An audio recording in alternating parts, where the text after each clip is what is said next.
कक्षा 10वीं के सभी विद्यार्थियों 5 फरवरी के दिन आपका पेपर है और पहले पेपर में हमारी इच्छा है कि अब की बार 90 पार 75 में से कम 70 नंबर आपको प्रोवाइड कराया जाए। तो इसी श्रृंखला में आज अपन सेट सी देखने वाले हैं। कितने सेट सी, सेट ए और बी डाल चुका। मोस्ट इंपोर्टेंट पेपरों की श्रृंखला है। ठीक है, नेताजी की जो मूर्ति उस पर चश्मा कौन लगाता था? तो कैप्टन चश्मे वाला। दूध का दूध पानी का पानी, इसका अर्थ है सही न्याय। साना साना हाथ जोड़ी रचनाएं मधु कांकरिया जी की। रीतिकाल की जो समय सीमा मानी गई है वो है 1643 से 1843 तक। युगधारा किसकी रचना है? युगधारा है नागार्जुन की। और समास कौन सा उदाहरण है? यानी कि पंचवटी में कौन सा समास है? तो द्विगु समास है। कौन सा समास है? द्विगु समास का उदाहरण है। कटाओ जो है भारत का स्विट्जरलैंड माना जाता है। तो यहां पर लिख देते हैं अपन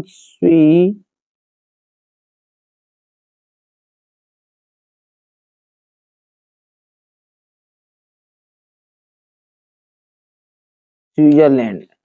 जे शंकर प्रसाद की डिटेल्स कविता हमारे पाठ्य पुस्तक में संकलित है। जे शंकर प्रसाद की आत्मकथ्य कविता।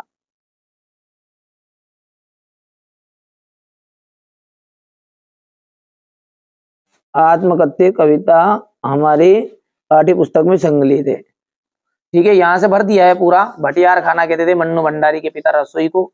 यहां से आपकी जोड़ी है। यदि हम यथाशक्ति में समास की बात करें तो अव्ययी भाव समास है। क्या है? अव्ययी भाव समास। मेरे द्वारा पुस्तक पढ़ी जा रही है, कर्मवाच्य हो गया है। मधु कांकरिया की रचना आपके पाठ्यक्रम में साना साना हाथ जोड़ी है। श्री कृष्ण ने मर्यादा का पालन नहीं किया है, प्रेम की। वीर रस जाएगा। और चिंतामणि हमारे आचार्य रामचंद्र शुक्ल की है रचना है। सप्तऋषि में कर्मधारी समास है, बिल्कुल गलत बात है। ये सत्य सत्य आप देखिए, ध्यान से देखना है। दूसरा जो है वो सत्य रहेगा, तीसरा जो है वो असत्य रहेगा, चौथा आपका सत्य रहने वाला है, पांचवा यदि हम बात करें तो ये सत्य रहेगा और छठा आपका सत्य रहेगा। ठीक है, काशी में हो रहे परिवर्तन बिस्मिल्लाह खां को व्यतीत करते थे। यहां से अपना क्वेश्चन नंबर ये 6 शुरू हो गया है और अपन ने बिल्कुल सॉल्यूशन बिल्कुल आप प्रोवाइड कराएंगे, घबराना नहीं है आपको। कौन सा? ये सेट सी है आपका, है ना। तो चलिए यहां से अपन इसका सॉल्यूशन अच्छे से देखते हैं। देखिए, काशी में हो रहे जो परिवर्तन है ना, बिस्मिल्लाह खां को व्यथित कर रहे थे। वे दुखी थे कि काशी में संगीत, साहित्य तथा अदब की कई परंपराएं समाप्त हो रही है। पहले जो मलाई बर्फ बेचते थे, देसी घी की कचौरियां, मिठाई मिलती थी, अब उनकी लगातार क्या हो रही है? कमी हो रही है। गाने वालों में संगीत के प्रति जो अदब था वो भी समाप्त हो रहा है। इसलिए बिस्मिल्लाह खां व्यतीत हो रहे। यहां से देखिए स्क्रीनशॉट, बहुत ही सिंपल लैंग्वेज में मैंने नोट से तैयार करा है बच्चों के द्वारा। देखिए, अब की बार 90 पार, ये जिन बच्चों का सपना है, इस तरह से ये अपनी कोचिंग का ही रिजल्ट है। घबराना नहीं है आपको। ऑफलाइन कोचिंग है अपनी, ऐसा नहीं है कि हर कहीं से उठा के अपन दे रहे हैं कि यहाँ पहली बार ये ऑनलाइन पे आए ना। ये आप तो इस तरह से परसेंटेज बना सकते हैं। यदि आप और अगले साल का रिजल्ट देखना चाहते हैं, 2022 का रिजल्ट, ये इस तरह से आप कर सकते हैं। ठीक है भैया, आप तो घबराइए मत, कंप्लीट करिए। ठीक है, मैंने कहा ना अब की बार 90 पार, जिसको वास्तव में बनाना है कंप्लीट कर सकता है। आगे बढ़ते हैं।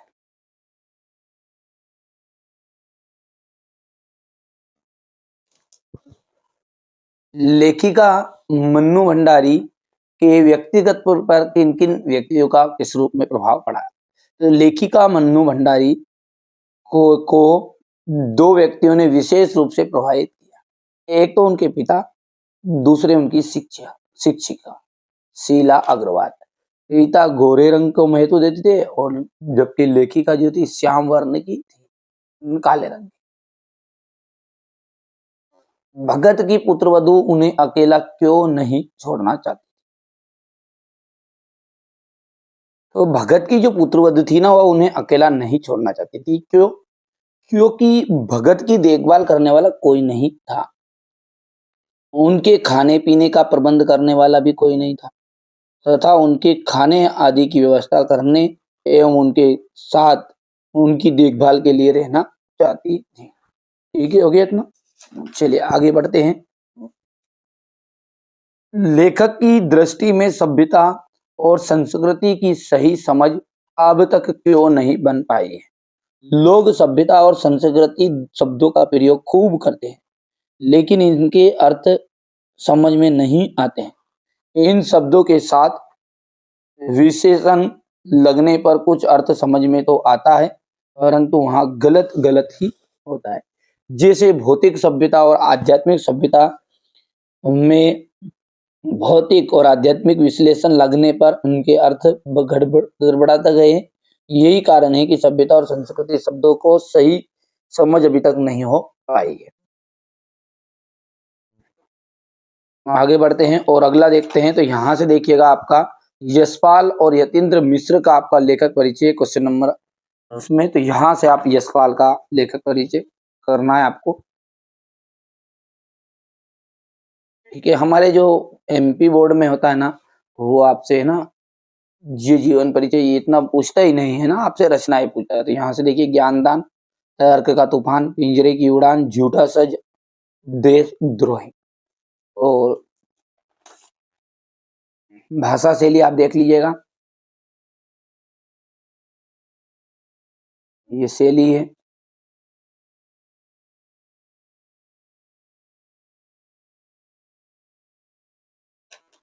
साहित्य में स्थान। ठीक है भैया, चलिए इसके बाद में आगे बढ़ते हैं ना। तो अगला देखते हैं अपना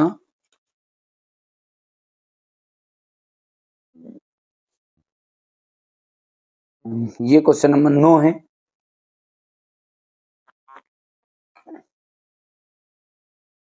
समास विग्रह करना है रातों रात का, रात ही रात में। और अव्ययी भाव समास इसमें वंशधर का वंश को धारण करने वाला हो जाएगा और कर्म तत्पुरुष रहेगा।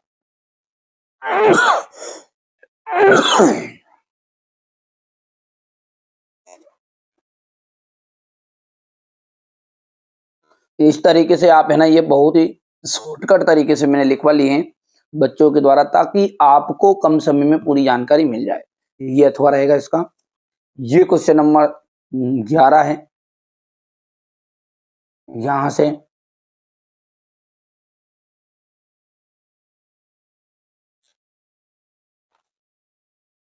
यदि हम बात करें आगे की क्वेश्चन नंबर 12 की, तो जयशंकर प्रसाद का है क्वेश्चन नंबर 12 में आपका।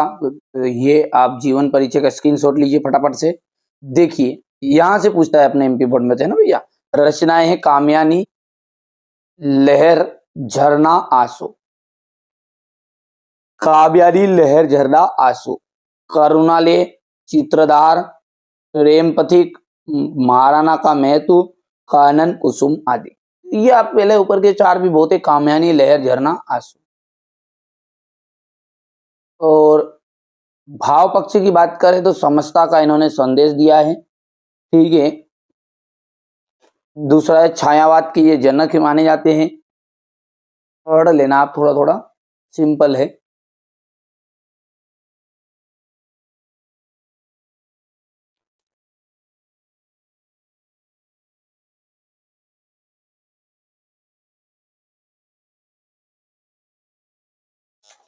और साहित्य में स्थानीय। ठीक है, अब जयशंकर प्रसाद के अलावा है आपका सूरदास जी का। तो सूरदास का ये रहा।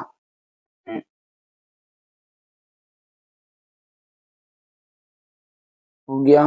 इसके बाद में ये यहाँ से रचनाएं देखिए। सूरसागर, सुरसारावली, साहित्य लहरी। भाव पक्ष की बात करें तो ये देख लीजिए, भाव पक्ष में हो गया। कला पक्ष ये है आपका। और साहित्य में स्थान।